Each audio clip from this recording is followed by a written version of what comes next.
புனித மஸ்ஜித் அக்ஸாவுடைய ஹுத்பாவை ஹத்தீப் யூசுப் அபு சுலைன் ஹஃபிதுல்லாஹ் நிகழ்த்தியிருந்தார். ஹுத்பாவின் தலைப்பு பயனளிக்கக்கூடிய ஒரு சில நல்ல உபதேசங்கள். அல்லாஹ்வை புகழ்ந்து ஸல்லல்லாஹு அலைஹி வஸல்லம் அவர்கள் ஸலவாத் ஸலாம் சொல்லி தக்வாவை வலியுறுத்தியதன் பின்பு அல்லாஹ்வுடைய அடியார்களே, தக்வாவை கொண்டு உங்களுக்கு வலியுறுத்துகிறேன். தொழுகை உரிய நேரத்துக்கு தொழுங்கள், ஜகாத்தை உரிய இடத்திலே கொடுங்கள், நல்ல முறையில் உது செய்து கொள்ளுங்கள். உது இல்லாமல் தொழுகை ஏற்றுக்கொள்ளப்பட மாட்டாது. மற்றவர்களை மன்னித்து விடுங்கள், கோபத்தை அடக்குங்கள், உறவினர்களோடு சேர்ந்து நடங்கள், மடையர்கள் பேசக்கூடிய விடயங்களை சைத்துக் கொள்ளுங்கள், மார்க்க விடயங்களிலே கவனம் செலுத்துங்கள், செய்திகள் வருகின்ற போது அதை தீர விசாரித்துக் கொள்ளுங்கள், குர்ஆனை அடிக்கடி ஓதி வாருங்கள், நல்ல நட்புகளை ஏற்படுத்திக் கொள்ளுங்கள், நன்மை ஏவுங்கள், தீமை தருங்கள், பாவங்களை விடுங்கள், உங்களுடைய உறவினர்களை பார்த்து அவர்களோடு சேர்ந்து நடங்கள். அது அல்லாஹ்விடத்தில் உங்களுடைய கேள்வி கணக்கை குறைத்து தண்டனையை குறைக்கும். அனாதைகளுடைய விடயத்தை அல்லாஹ் பயந்து கொள்ளுங்கள். உங்களுக்கு முன்னால் அனாதைகளுடைய உரிமைகள் பாழாக்கப்படக்கூடாது. ஏழைகளுடைய விஷயத்தில், தேவைகளுடைய விஷயத்தில் அல்லாஹ் பயந்து கொள்ளுங்கள். உங்களுடைய வாழ்க்கையில் அவர்களையும் சேர்த்து நடவுங்கள். குர்ஆனுடைய விடயத்தில் அல்லாஹ் பயந்து கொள்ளுங்கள். குர்ஆனை கொண்டு அமல் செய்வதன் மூலமாக உங்களை யாராலும் முந்திவிடக்கூட முடியாது. பக்கத்து வீட்டுக்காரருடைய விடயத்தில் அல்லாஹ் பயந்து கொள்ளுங்கள். நபி ஸல்லல்லாஹு அலைஹி வஸல்லம் வசியத் செய்தார்கள். ஜிப்ரீல் அலைஹிஸ்ஸலாத்து வஸலாம் அவர்கள் பக்கத்து வீட்டுக்காரரும் நல்லபடி நடக்க வேண்டும் என்று என்னை பணித்தார்கள்.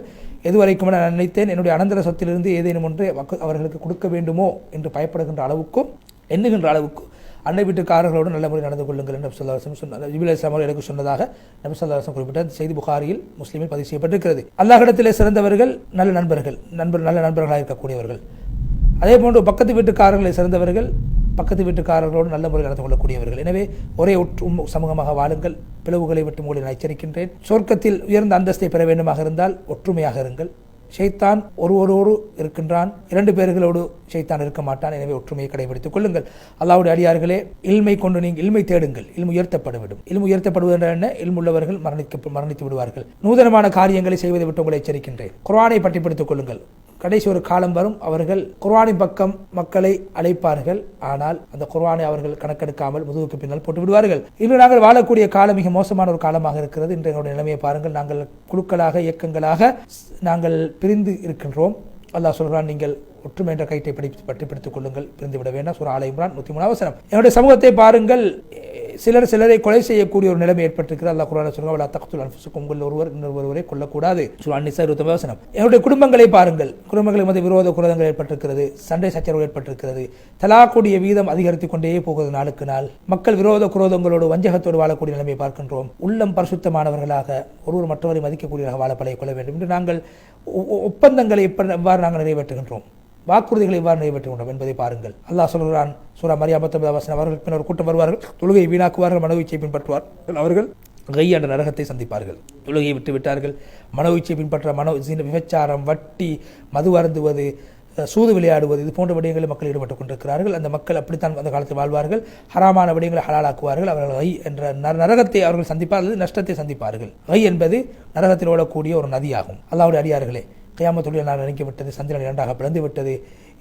நபி அவர்கள் சொன்ன அடையாளங்களோடு தான் சில மனிதர்கள் கையிலே சாட்டை எடுத்துக்கொண்டு, மாட்டுடைய வாள்களை போன்ற பெரிய சாட்டைகள் எடுத்துக்கொண்டு மனிதர்களுக்கு அடிப்பார்கள், அநியாயமாக அடிப்பார்கள். அதே போன்று துன்யாவுல மோகம் கொண்டவர்களாக இருப்பார்கள். அதே போன்று மற்றவர்களுடைய ஹக்குகளை கொடுக்காமல் வாழ்வார்கள், வீண்விரியங்களை செய்வார்கள். கியாமத் அடையாளங்களில் ஒன்றாகும். அல்லாஹ்வுடைய அடியார்களே, மேலே சொல்லப்பட்ட விடயங்களை விட்டு நாங்கள் திரும்ப வேண்டுமாக இருந்தால் அல்லாஹ்வின் பக்கம் மீள வேண்டும். அல்லாஹ் காட்டிய வழியின் பக்கம் செல்ல வேண்டும், குர்ஆனின் பக்கம் செல்ல வேண்டும். அல்லாஹு தஆலா மூசா அலைஹிஸ்ஸலாத்து வஸ்ஸலாம் அவர்களுக்கு வஹி அனுப்பினார். அல்லாஹ் மூசா அலைஹிஸ்ஸலாத்தை பார்த்து, முதலாவது மரணித்தவன் இப்லீஸ். அப்போது மூசா அலைஹிஸ்ஸலாம் அல்லாஹ் இடத்தில் கேட்டார், எப்படி இப்லீஸ் தானே உயிரோடு இருக்கிறான், எப்படி நீ அவன் மரணித்து விட்டான் என்று சொல்கிறாய்? அப்போது அல்லாஹ் சொல்வானாம், யார் எனக்கு முதலாவது மாற்றம் செய்தானோ அவன் முதலாவதை மரணித்து விட்டான், எனக்கு மாற்றம் செய்தவன் ஒரு செத்த பிணத்தை போன்று என்று அல்லாஹ் தஆலா சொன்னார். சஅத் இப்னு அபி வக்காஸ் ரலியல்லாஹு தஆலா சொன்னார்கள், யாருடைய உடம்பு ஹராத்தை கொண்டு வளருமோ அது நரகத்துக்கு தகுதியான உடம்பாகும். யா சஅதே, உங்களுடைய உணவை ஹலாலாக்கிக் கொள்ளுங்கள், நீங்கள் கேட்கின்ற துஆ ஏற்றுக்கொள்ளப்படும். யாரு நான் எதை சாப்பிடுகிறேன் என்று பொருட்படுத்தாமல் வாழ்வாரோ அவர் நரகத்தில் எந்த வழியால் செல்வார் என்று அல்லாஹு தஆலா கணக்கெடுக்க மாட்டான்.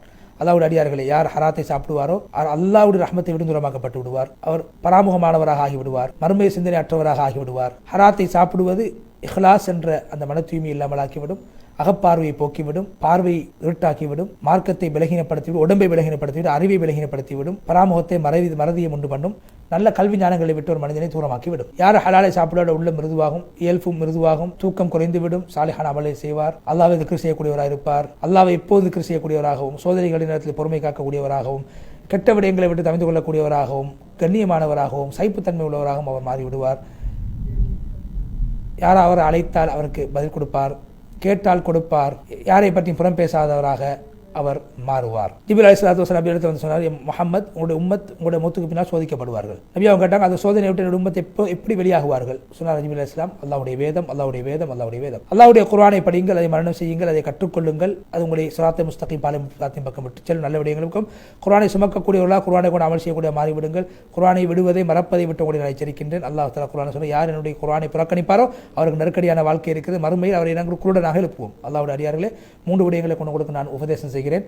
குர்ஆன் ஓதுங்கள், சுன்னாவை பற்றி பிடித்துக் கொள்ளுங்கள், மனிதர்களுடைய விடயத்தில் தலையை போட்டு விடாமல் நுழைத்து விடாமல் பாதுகாத்துக் கொள்ளுங்கள். அல்லாஹ்விடத்திலே மனிதர்களிலே மிகவும் துணிச்சலானவர் யார் என்றால், அல்லாஹ்வுடைய வேதத்தை ஓதி அல்லாஹ்வுடைய கட்டளைக்கு மாற்றம் செய்து மோசடி செய்யக்கூடியவர். அப்துல்லாஹ் இப்னு அவுன் ரஹ்மத்துல்லாஹி அலைஹி சொல்கிறார்கள், அவர் முக்கியமான ஒரு இமாமாக இருந்தார். சொன்னார்கள், அவர் மக்களை நேரான முறையில் ஆட்சி செய்த ஒருவர். அவர் காரிமார்களுக்கெல்லாம் தலைவராக இருந்த அந்த காலத்திலே அவர் சொல்வார், அவரிடத்தில் கேட்கப்பட்டது, ஏன் நீங்கள் மிச்சம் பேசுவதில்லை? அவர் சொன்னார், மக்களை பற்றி பேசுவது நோயாகும், அல்லாஹ்வை பற்றி பேசுவது மருந்தாகும். நாம் சொல்கிறோம், அல்லாஹ் சத்தியமாக ஆச்சரியம் என்னவென்றால், நாங்கள் இன்று மருந்தை விட்டு விட்டு நோயை வைத்து நாங்கள் நோய் எடுத்திருக்கிறோம். அல்லாஹ் குர்ஆனில் சொல்ல, என்னை ஞாபகம் செய்யுங்கள், நான் ஞாபகம் செய்வேன். அல்லாஹ்வை புகழ்வது, அல்லாஹ்வை ஞாபகம் செய்வது மிகப்பெரிய விடயமாகும். சூரா அல்-அன்கபூத் 45வது வசனம்.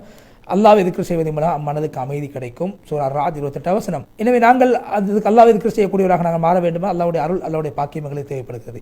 யார் எப்போதும் அதிகமாக துஆ செய்வார்களோ, யார் அல்லாஹ்வுடைய கதவை தட்டுவாரோ அவர்களுக்கு கதவு திறக்கப்படும். அப்துல்லாஹ் இப்னு முபாரக் ரஹ்மத்துல்லாஹி கேட்கப்பட்டது, மனிதர்கள் சிறந்த மனிதர்கள் யார்? சொன்னார், உலமாக்கள். ஆட்சியாளர்கள் யார்? உலக பற்றற்றவர்கள். மடையர்கள் யார்? மார்க்கத்தை வைத்து பிழைத்து வாழக்கூடியவர்கள், மார்க்கத்தை வைத்து உலகத்தை சம்பாதித்து வாழக்கூடியவர்கள். இழிவானவன், அற்பமானவன் யார்? விருந்தாளி வீட்டுக்கு வரும்போது விருந்தாளிகளை உபசரிக்காமல் பொருட்களுடைய விலை கூடிவிட்டது என்று காரணங்கள் சாட்டுப்போக்கு சொல்லக்கூடியவன் தான் மிக மோசமானவன் என்று அப்துல்லாஹ் முபாரக் ரஹ்மத்துல்லாஹி சொன்னார்கள். அல்லாஹ்வுடைய அடியார்களே, ஃபகீஹ் என்றால் யாரு? அல்லாஹ்வை உண்மையாக பயப்படக்கூடியவர். கலீஃபா உமர் இப்னு அப்துல் அஸீஸ் ரஹ்மத்துல்லாஹி அலைஹி அவர்கள் எப்போதும் கபர்களை தரிசிக்கக்கூடியவராக இருந்தார்கள். ஒரு குர்ஆனுடைய கையில் இருக்கும். எப்போதும் சொல்வார்களாம், கபரை விட உபதேசம் செய்யக்கூடிய ஒன்று கிடையாது, குர்ஆனை விட நிம்மதி தரக்கூடிய ஒன்று கிடையாது, தனிமையை விட சிறந்த பாதுகாக்கக்கூடிய விடயம் ஒன்றுமே கிடையாது. கெட்ட நண்பனை விட தனிமை சிறந்தது, தனிமையை விட நல்ல நண்பன் சிறந்தவன். மக்களோடு நீ பழக வேண்டும், நெருப்போடு பழங்குவதை போன்றும். ஏன்?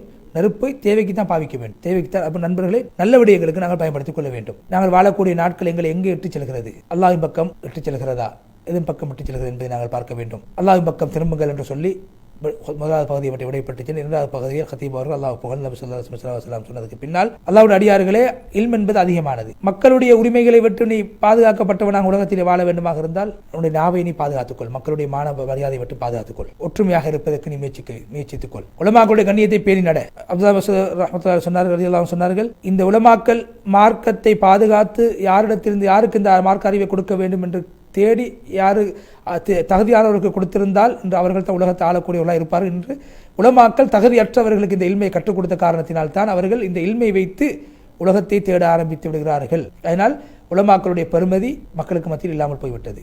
நபி ஸல்லல்லாஹு அலைஹி வஸல்லம் அவர் சொன்னதை நான் கேட்டிருக்கிறேன். அப்துல்லாஹ் சொல்றாங்க, யாரு தன்னுடைய கவலைகளை ஒரு கவலையாக ஆக்குவாரோ, மறுமையுடைய கவலையாக ஆக்குவாரோ, அல்லாஹ் அவருடைய எல்லா விடயங்களையும் பொறுப்பேற்பான். யாரு தன்னுடைய கவலைகள் உலகத்துடைய கவலையாக ஆக்கி கொள்வாரோ அவர் கவலை தீராதவராக எப்போதும் இருப்பார், அழிவை சந்திக்கக்கூடியவராக அவர் மாறிவிடுவார். அல்லாஹ்வுடைய அடியார்களே, அல்லாஹு தஆலா உங்களுக்கு இந்த மார்க்கத்தில் கண்ணியத்தை வைத்திருக்கிறார், சிறப்பை வைத்திருக்கிறார். மக்கள் உங்களை பார்க்கிறார், உங்களிடத்தை கேட்கிறார். எனவே உங்களோட நீயத்தை நல்ல நீயத்தாக ஆக்கிக் கொள்ளுங்கள். அறியாதவர்களுக்கு மார்க்க அறிவை கற்றுக் கொடுங்கள், மடையர்களுக்கு நல்ல விடயங்களை சொல்லிக் கொடுங்கள், மக்களுக்கு நலவை நாடுங்கள். அல்லாஹ் உங்களை பார்க்கிறார் என்ற உணர்வோடு நல்ல அமல்களை செய்யுங்கள். நீங்கள் உங்களை மரணித்தவராக உங்களை நீங்கள் எண்ணுங்கள். நாங்கள் அவசரமாக மௌத்தாகி விடுவோம், பிறகு நாங்கள் கபருக்கு சென்று விடுவோம், பிறகு மறுமையில் எழுப்பாட்டப்படுவோம், பிறகு அல்லாஹ்விடத்தில் எங்களிடத்தில் கேள்வி என கேட்கப்படும் என்ற சிந்தனைகளை ஏற்படுத்தி வாழ பழகிக் கொள்ளுங்கள் என்று சொல்லி கத்தீப் அவர்கள் நீண்ட ஒரு துவாவை செய்து முழுமையாக யூசுப் அபு சுஃபியான் ஹஃபிதுல்லாஹ் அவர்கள் புனித மஸ்லக்ஸாவுடைய ஹுத்பாவை விடைபெற்றார். அந்த அடிப்படையில் இன்றைய தினத்திலே புனித மக்கா முக்கர்ரமாவுடைய ஹுத்பா சூரா காஃபுடைய விளக்க உரையாக அமைந்தது. அல்லாஹ்வுடைய சிந்தனை, மறுமை சிந்தனை ஏற்படுத்தக்கூடியது அமைந்தது. அந்த ஈமானிய உணர்வை ஏற்படுத்திக் கொள்வோம்.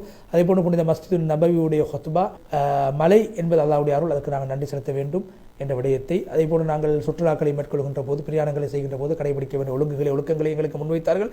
அதையும் நாங்கள் செய்யக்கூடியவர்களாக பேணக்கூடியவர்களாக மாறிவிடும். அதே போன்று இறுதியான ஹுத்பா நல்ல அழகான சில பத்திமதிகளை, நசீகத்துக்களை கத்தீப் அவர்கள் எங்களுக்கு முன்வைத்தார்கள். அதைகளையும் இப்படி நடக்கக்கூடிய மாறும். அந்த அடிப்படையில் இந்த நிகழ்ச்சியை பார்த்து கொண்டிருக்கக்கூடிய நேர்களாக உங்களுக்கு அல்லாஹ் தஆலா அருள் பாலிக்க வேண்டும் என்றும் பார்த்து கொண்டிருக்கக்கூடிய உங்களுக்கு நன்றி செலுத்தி, நிகழ்ச்சி தயாரிப்பாளர் சகோதரர் ரிஸ்வான் அவர்களுக்கும் நன்றியை தெரிவித்து, இன்னும் ஒரு மனாபில் இஸ்லாம் நிகழ்ச்சியோடு உங்கள் அனைவரையும் மீண்டும் சந்திக்க வரை இன்ஷா அல்லாஹ் விடைபெற்றுச் செல்கிறோம்.